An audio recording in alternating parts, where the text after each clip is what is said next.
नवदुर्गा वास्तव में जीवन के विभिन्न चरणों के माध्यम से एक महिला के विकास का प्रतिनिधित्व करती है और इस तरह यह हमारे आसपास की दुनिया से संबंधित है।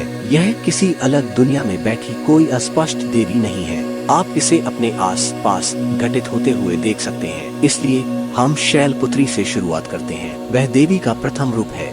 नवरात्रि का पहला दिन शैलपुत्री को समर्पित है और शैल का अर्थ होता है पर्वत, इसलिए यह पर्वत की बेटी है जो कि पार्वती ही है। इसके अलावा शैलपुत्री यह समान बात की परिभाषा के लिए एक और विशेषण है। तो हमारे पुराणों में पार्वती कौन थी? पार्वती भगवान शिव की पत्नी है और वह सती की पुनर्जन्म है, जो कि वास्तव में पहले भगवान शिव की पत्नी थी और फिर आपको पता है पूरा किस्सा है और फिर वह पार्वती के रूप में पुनर्जन्म हुई और वह पर्वतराज हिमवान की कन्या थी, इसलिए उसे शैलपुत्री कहा जाता है। तो आप देख सकते हैं यहाँ पर देवी एक बच्ची है। आप जानते हैं उसे एक बच्चे के रूप में प्रतिष्ठित नहीं किया जा सकता, लेकिन वह स्पष्ट रूप से एक पुत्री के रूप में वर्णित है। जब आप अगले चरण में जाते हैं तो वह ब्रह्मचारिणी का होता है। देवी ब्रह्मचारिणी के दूसरे दिन जहाँ उन्हें एक भिक्षुक के रूप में, एक सौंदर्यवादी के रूप में चित्रित किया गया है, तो वह यह जीवन का अगला चरण है। और पार्वती,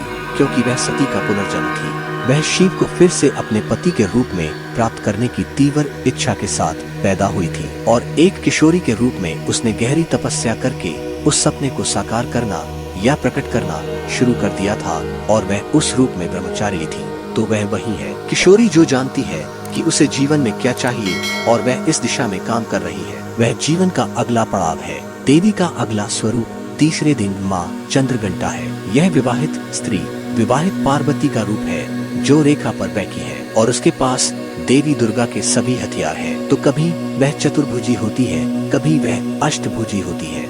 मेरा मतलब है कि उसकी 8 भुजाएं या 4 भुजाएं हैं। वह अपनी भुजाओं में विभिन्न देवताओं के हथियार लिए हुए है। तो वह निपुण महिला है।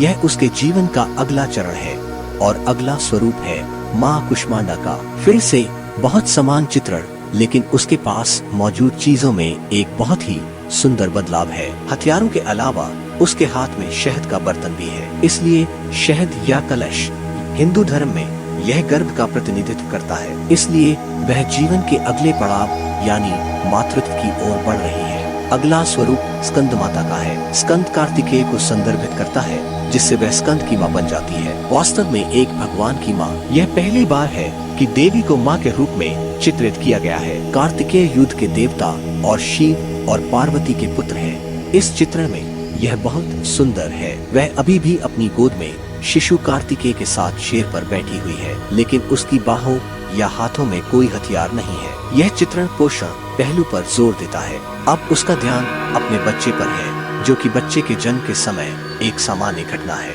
बच्चा कम से कम कुछ वर्षों के लिए माँ की दुनिया का केंद्र बन जाता है। हालांकि यह मान लेना कि यह उसके विकास का अंत है एक गलती होगी, क्योंकि अगला रूप उसे देवी दुर्गा की सबसे लोकप्रिय अभिव्यक्ति की ओर ले जाता है। छठा स्वरूप माँ कात्यायनी का है। देवी दुर्गा के छठे रूप का नाम कात्यायनी है। आप देखेंगे कि दुर्गा पूजा पंडाल वे छठे दिन से देवी की एक झलक देना शुरू कर देते हैं, इसलिए छठा रूप कात्यायनी है और वह वहाँ एक शानदार उपलब्धि हासिल कर रही है। इसलिए माँ बनने के बाद उनकी जिंदगी खत्म नहीं हो जाती। वह अपनी आकांक्षाएं जारी रखे हुए हैं और वह कुछ ऐसा कर रही है जो देवता नहीं कर सके। और उसने महिषासुर को मार डाला, जिसे वरदान था कि वह किसी भी प्रजाति के नर द्वारा नहीं मारा जाएगा। तो देवी दुर्गा को उस विशेष उपलब्धि को प्राप्त करने के लिए सभी देवताओं की संयुक्त ऊर्जा द्वारा बनाया गया था। तो वह कात्यायनी का ही एक रूप है। कात्यायनी से हम कालरात्रि महाकाली की ओर बढ़ते हैं, जो शायद कई लोगों के लिए देवी का सबसे भयानक रूप है। वह अविश्वसनीय रूप से डराने वाली है, क्योंकि उसका उद्देश्य राक्षसों के दिलों में डर पैदा करना है, खासकर महिषासुर के साथ। उसी युद्ध में, इस महाकाव्य युद्ध में शुंभ और निशुंभ, चंड और मूंड और कुख्यात रक्तबीज जैसे अन्य खतरनाक राक्षस भी शामिल हैं। देवी काली विशेष रूप से इन दुर्जय राक्षसों का सामना करने और उन्हें हराने के लिए दुर्गा से प्रकट होती है। काली को शिव के ऊपर खड़ा दिखाया गया है, जो वास्तव में एक उल्लेखनीय और विस्मयकारी छवि है।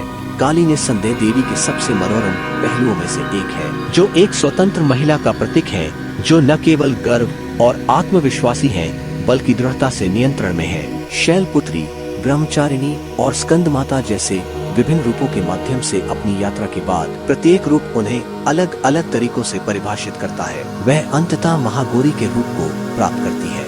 इस परिवर्तन से पहले उन्हें शैलपुत्री के नाम से जाना जाता था। फिर वह तपस्वी ब्रह्मचारिणी बन गई और बाद में पालन पोषण करने वाली स्कंद माता बन गई। इन विभिन्न भूमिकाओं ने उसके विकास में महत्वपूर्ण भूमिका निभाई। अब महागौरी के रूप में वह दुनिया में मान्यता और महत्व प्राप्त करते हुए प्रतिष्ठित हो गई है। उनकी यात्रा परिवर्तन की शक्ति और दिव्य स्त्री की ताकत को दर्शाती है। इसके बाद अगला रूप आता है सिद्धिदात्री, जो लक्ष्मी से काफी मिलती जुलती है। लक्ष्मी का वह रूप जो देवी के सभी रूपों में प्रकट होता है। प्रत्येक प्रगति में आप देखेंगे कि अंतिम रूप लक्ष्मी का है। यह शायद यह दर्शाता है कि आपके जीवन में चाहे चुनौतियां या संघर्ष हो, अंतिम लक्ष्य आत्म साक्षात्कार है, शांति और समृद्धि की स्थिति।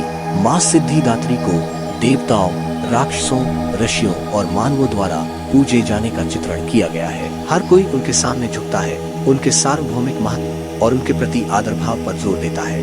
यह बहुत ही सुंदर है और समाज में हमारे चारों ओर देखे जाने वाले जीवन के पट्टिका के साथ मेल खाता है। महिलाएं घर की देखभाल करती है, काम करती है, अक्सर परिवार के लिए कई कठिनाइयों का सामना करती है। हालांकि ये देवी सिखाती है कि जीवन वहीं पर नहीं रुकना चाहिए। आप अपने सपनों को पूरा कर सकते हैं, पूरी तरह से नए रूप में बदल सकते हैं और आत्म साक्षरता प्राप्त कर सकते हैं। आप समाज द्वारा लगाए गए भूमिकाओं और लेबलों से ऊपर उठते हैं। आप अब केवल एक बेटी, पत्नी या माँ नहीं है, आप है। यही नवदुर्गा की अद्भुत सौंदर्य है।